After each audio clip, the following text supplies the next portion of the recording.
What's up, guys? Welcome back to the Morning Brew podcast. I'm your host, Kayla, and today I am joined by the multi-talented Nigel Powell, drummer for the band Unbelievable Truth. After a 25-year hiatus, they made their comeback to music last year, and as of recently, they are celebrating the re-release of their debut album, Almost Here. I'm super excited to have Nigel on the show, and even more excited for you to listen to it. But before we get started, make sure that you're following the Morning Brew podcast on Spotify, Apple Podcasts, Instagram, and YouTube so that you don't miss any updates. All right, so thank you for joining. Welcome to the show. Can we start with your name and where you're from? My name's Nigel Powell. I'm a drummer and other things for the band Unbelievable Truth, and I'm from England. Awesome. I've got a couple questions to get to know you a little bit better right off the bat. Do you prefer coffee or tea? I actually don't drink any hot drinks. In fact, I drink basically tap water, and that's all. I'm very, very boring indeed. That's fine with me. What's your favorite place on Earth?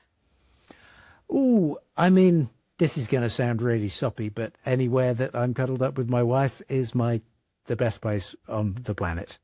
That's so sweet. What is something that people may not know about you? I mean, probably just about everything. But I mean, at the moment, very few people know that apart from being an Unbelievable Truth and also another band called The Exact Opposite, I'm also now playing in a Tool tribute band, which turns out to be a very difficult job for a drummer. That's so cool. Very different vibes from... Very different, yeah. Okay, what was your personal music inspiration? Well, the first thing I remember listening to and kind of going, wow, there's something there, was a friend of my father's, a long time ago, gave me a live album by the band Genesis called Seconds Out. And I remember listening to it for the first time and thinking, I didn't understand any of this. I kind of liked the stuff that you like when you're very young, some pop music and, things that you hear on the radio. But this, I guess my friend's father was a big prog rock fan and was trying to educate me and gave me this. And I remember listening through the first time and going, I don't get it at all, but I really, really want to listen to it again because there was something about it. And there's still kind of parts of that experience, how it made me feel, is kind of still what I'm chasing. I want to try and inspire that in somebody that listens, not exactly the same thing, but that same kind of, whoa, it's transportative type of feeling. Sure. Were you already playing instruments when you listened to that? I think so, but only in a very kind of casual way. I mean, I was probably 9 or 10 at this point. My brother is 3.5 years older than me. He played guitar and liked making music. So he basically made me drum for whenever he wanted to play guitar, but just on, pots and pans and with wooden spoons and stuff. So I think I was probably already doing that, and I might have been taking piano lessons, but it wasn't something that I was thinking about seriously. And then it's not a musical influence, but not long after that, I grew up in South London, and then our family moved to out near Oxford, and I'd kind of grown up with all the same friends, and I went from being kind of quite social and way to a bit kind of introverted, and that was the point I remember. I don't know exactly why, but after that move, it happened when I was 13. After that, I began thinking about music very seriously and wanting to do little else, and that has continued since then. That's really awesome. So tell me more about your band, Unbelievable Truth. Well, we met at school. Well, two of us did. I met the singer, Andy, at school. We became best friends there because we were both similarly introverted and uncomfortable. There was a lot of long silent conversations between us. You know, you'd hang about and you go, "Are these guys friends?" Because they just sat there not saying anything. But that was how we liked it. And we were in bands together at school and kind of hanging out and doing that. And after school, Andy went off to university, and as part of his university course, he went to Russia. So I was doing other things, and I was playing in another band with this guy, Jason, who was the bass player. And I thought, he's good. He's really good. Wow. And when Andy then wrote to me from Russia and said, "I've written some songs. I think we should get together and play them. What do you think?" I said, "Great. I know this bass player who will be perfect." And that was it, really. Andy came back with a bunch of songs. We got together, and I think quite quickly we realized we had a chemistry that was quite valuable, that I wasn't entirely used to. That the three of us would get together and stuff would just happen. There was never a kind of effort, you know, we've got to write a song today, which we'd just sit down with guitars and one would fall out, and then we'd go and have dinner. So That's awesome. yeah, so that was 91 that it first started. There's a lot of twists and turns after that, but that was where we came from originally. Yeah, the first two albums, correct me if I'm wrong, came out in 98 and 2000. And then That's the correct. third album, Rich Inner Life, came out just last year in 2025. Walk Yes. me through this 25-year hiatus and the powerful comeback with new music. Well, the hiatus was down to Andy, really. One of the reasons, I mean, just working with him musically, I love him as a person and always will. But working with him musically, one of the things I enjoyed and found interesting about him was that he was quite conflicted about the idea of being in a band. He was kind of a lot of imposter syndrome and being unsure of himself and just kind of going, "Is this the right thing?" Because he was very talented academically as well. So we did the first album on Virgin, and it was quite a success. And the second album was a bit more challenging. Some people had moved on in the record company, and they weren't interested in us anymore. So we released the second one on an indie. And Andy, it kind of fed into Andy's, you know, paranoid sense that people were looking at him going, "You can't really do this, can you?" So he decided to leave the band after the second album came out in 2000.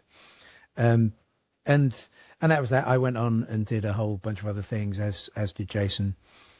Andy kind of kept doing music for a little while. He released a solo album in 2006, which Jason and I both played on, and I produced as well. So because we all stayed friends, there was never any bad blood or anything. It was very boringly, there were no fights. Sorry, nothing to report there. Oh, no, we love that. And then, so a few years back, I found myself without quite so much to do. I'd been extraordinarily busy in the music industry for kind of 15 years.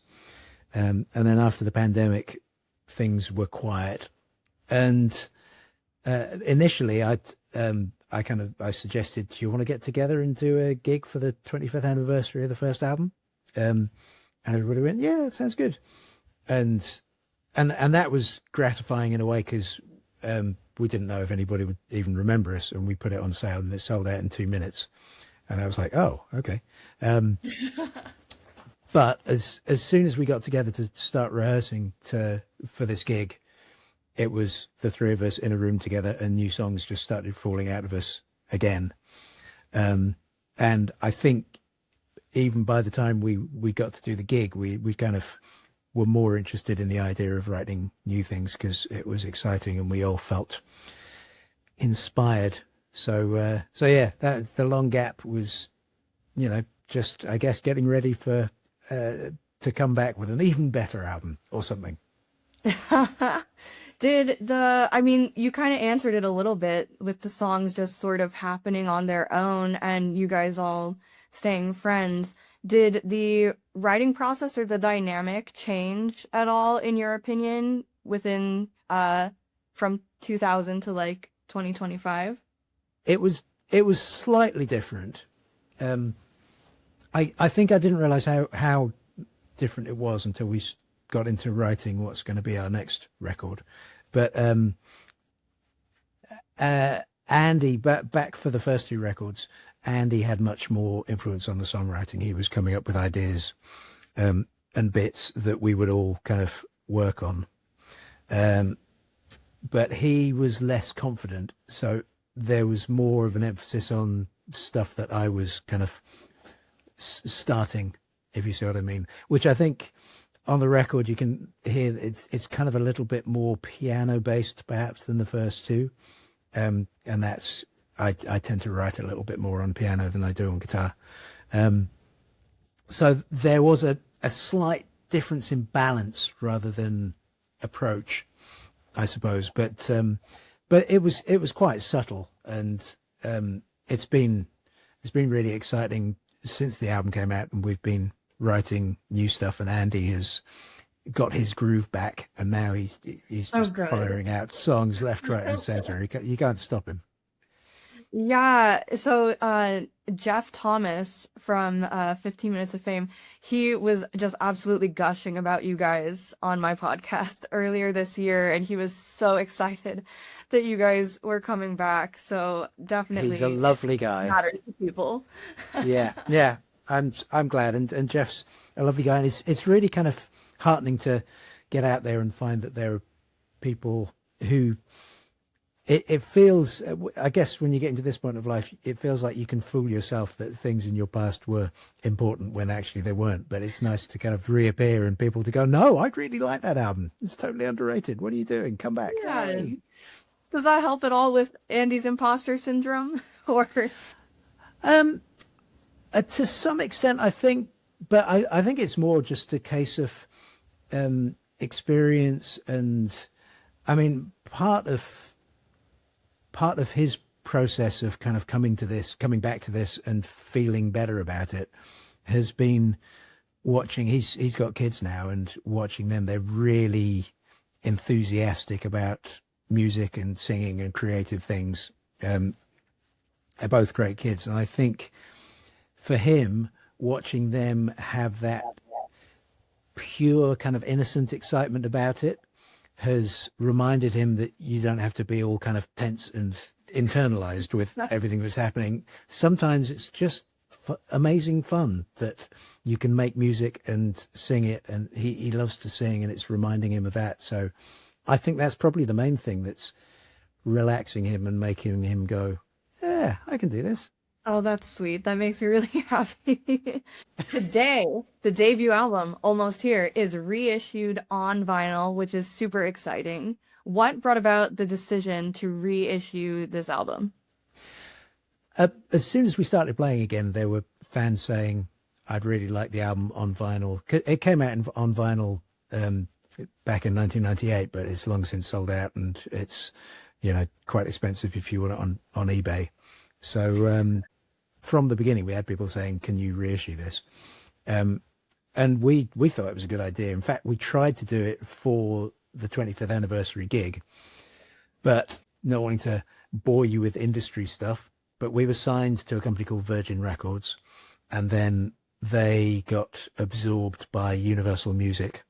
And we tried to find anybody in this vast corporate network of Universal Music who would have any interest in either re-releasing the album or allowing us to. And just, I mean, for years, literally years, we started trying to get it re-released in 2023. Just nobody was even slightly interested. You'd find somebody who had some kind of authority to do it, and they would go, no, we can't be bothered, basically. Oh. And I mean, it's a real serious level of can't be bothered, because we were asking them for a license where they just kind of give you permission for a certain amount of time to do it yourself and give them some money when you do it. So it's absolutely no effort for them. All they need to do is instruct the lawyers who already work for them and they've already paid to do a sheet agreement saying you can do this for this amount of time. But they couldn't even be bothered to do that. That's crazy. I know. And then once Rich in a Life came out, and there was a little bit of, there were some reviews of that and some press, and somebody noticed that actually we were doing something and it might be worth doing again. So they actually came to us, with us, having been chasing them for 3 years. They came to us and said, hey, we were thinking about re-releasing the album. We're like, oh, what a great idea. Wow, if only someone had thought about that. Like Exactly. Yeah.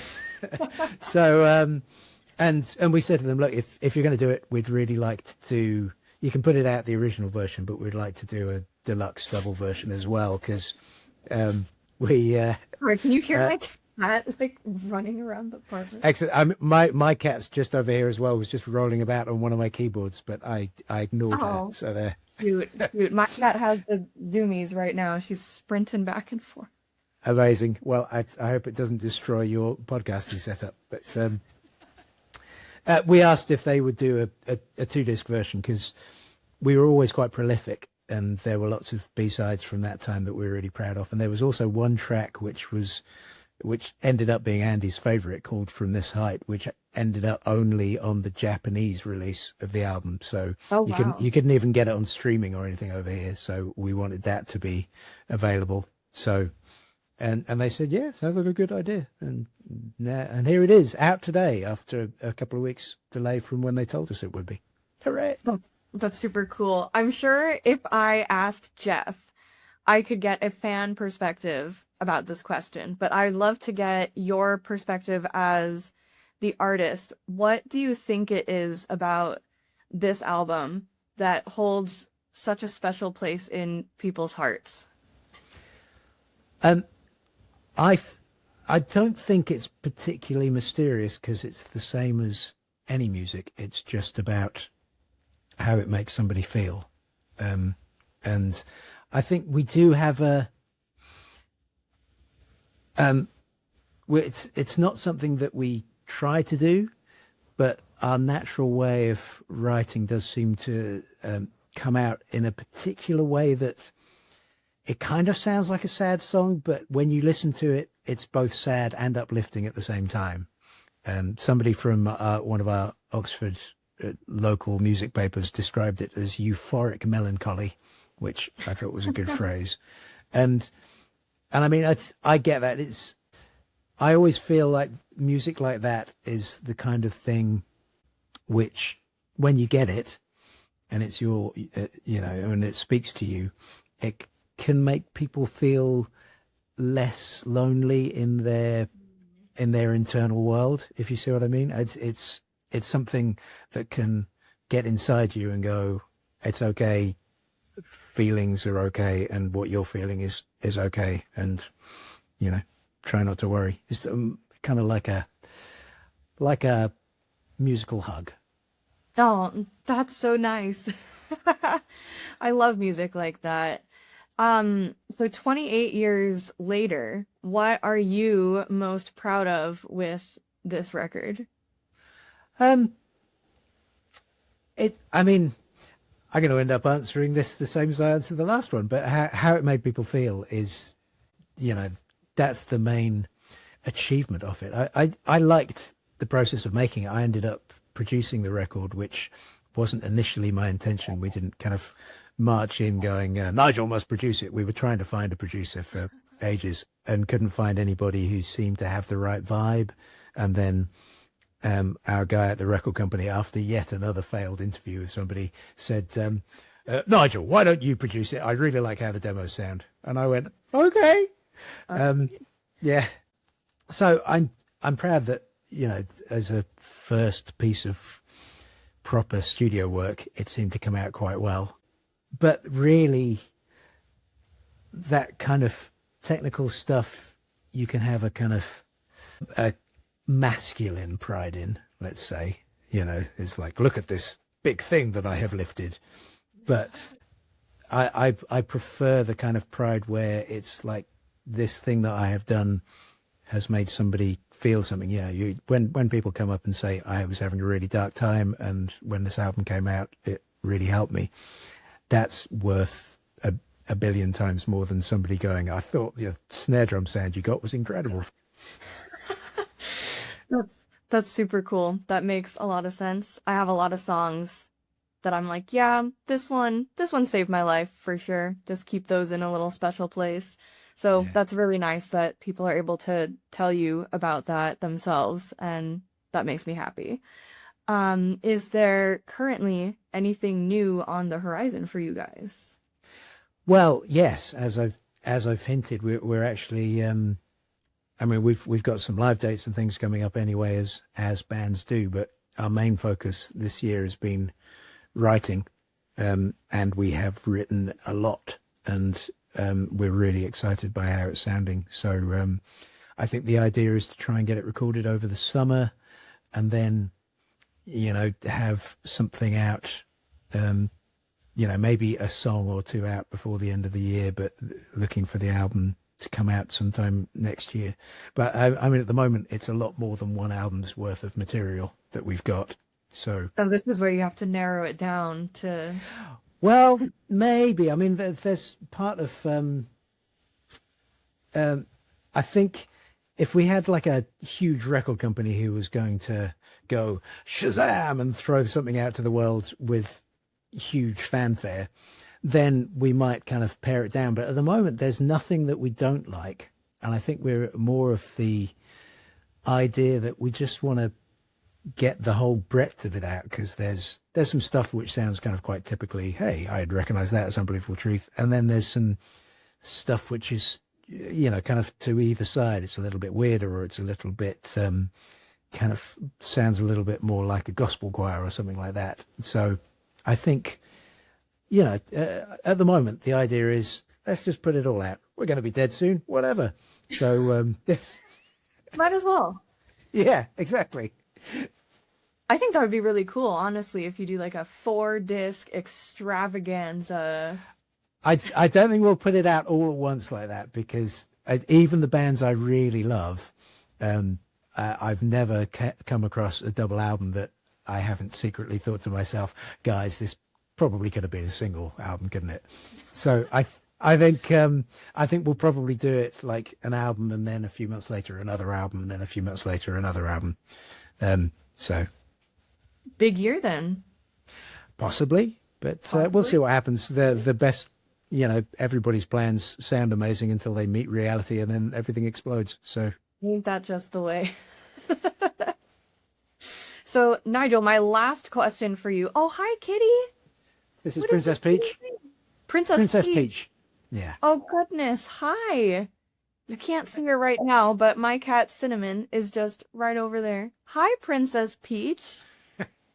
Aw. She was attacking my keyboards again, so I've saved them from Oh, she's helping. a hairy mauling. Yeah. Oh, well, she can answer this question too. My last question comes from somebody else, because I do a segment called Artists Ask Artists. So it's like Okay. a very long daisy chain of questions. So my Okay. last guest is Irish singer Janet Devlin, and she would like to know, she says, you play multiple instruments. If you could only play one for the rest of your life, which one would it be?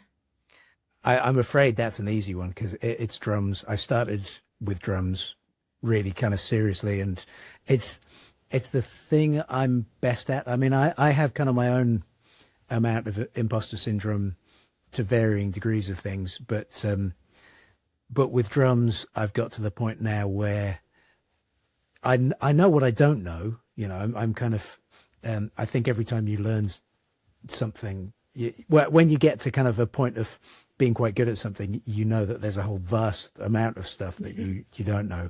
But I'm confident enough that I can sit down with a band, make them sound better than they are sounding at the moment by drumming the right way for them. So yes, it would be drumming.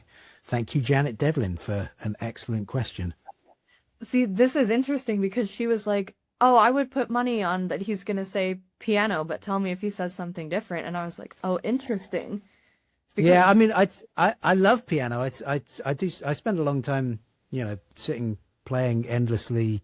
I play lots and lots of Ben Folds and Ben Folds 5 songs, and I play lots and lots of Genesis on the piano, and I enjoy it. But in terms, my Desert Island thing has to be drumming. I've played as a drummer. I've probably played 2,500 gigs in my life, and That's crazy. I'm comfortable with it. I'm learning drums in my spare time. How are you doing? All right. Not, trying to learn the thing that I'm getting stuck on right now. I don't know what it's called. When you're hitting the what is it, the hi-hat, but also it's doing this at the same time. My foot and my hand, they don't do that. They, they don't understand doing that at the same time.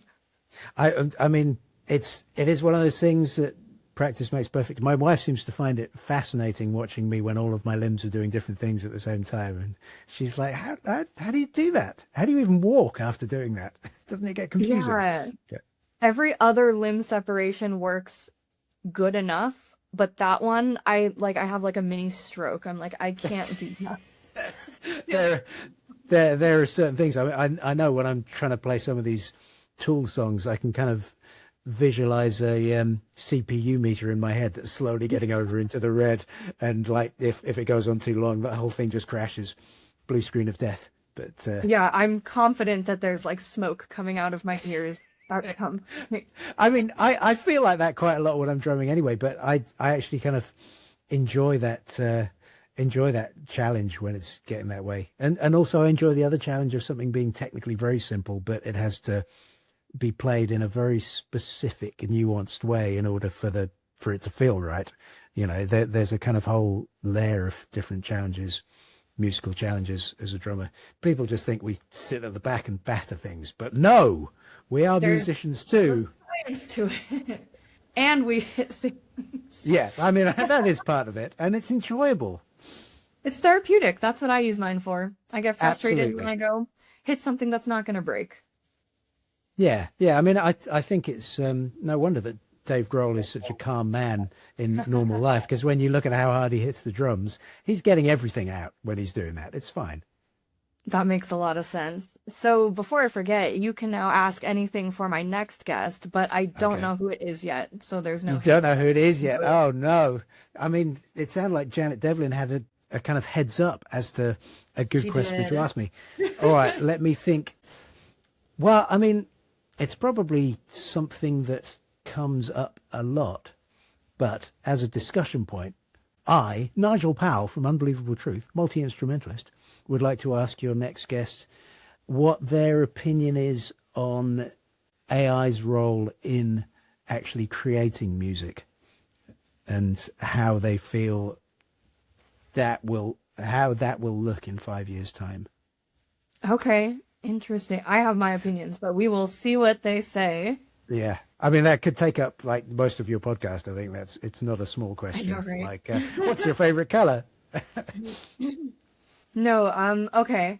So I also like to leave at the end a little space for shameless self-promo. So Nigel, anything that you want to promote or where people can find you, now is the time for that. Well, we're at unbelievabletruth.co.uk, and I mean, you've mentioned everything really. We've got the vinyl re-release of our debut album Almost Here, which is out now, and we've got our album Rich Inner Life, which was released last year, which we're very proud of. You can look us up on streaming sites, and if you get the chance to, if you like it, then buy something physical from us, and I will send it out with my own hands, and that is the best way to support the band. Amazing. Well, Nigel, thank you so much for joining, and thanks for your time. Oh, it's been an absolute pleasure, Kayla, and thank you for bringing us on your show. Of course, I'm so excited. We'll have to do this again next year when there's potentially more stuff to talk about. 3 albums, yeah, maybe. 3 episodes. Okay, but yes, I'll be there. I'll be very happy to do it. Awesome. All right, have a great rest of your day, Nigel. And you, thank you, Kayla. That's all for today's episode, guys. Thank you so much for listening. I encourage you guys to check out Unbelievable Truth and their music. I'm going to link the re-release of Almost Here in the description below, as well as all of their socials so that you could go check them out. They are super cool. Thank you, Nigel, so much for your time. Guys, like always, if you enjoyed this podcast, please share it with a friend and make sure that you're following the Morning Brew podcast on Spotify, Apple Podcasts, Instagram, and YouTube so that you don't miss any uploads. Be sure to tune in next time because I have Attaboy back in the hot seat. I've got Freddie, Dashiell, and Eden, and we are here to break down their new album, Silt.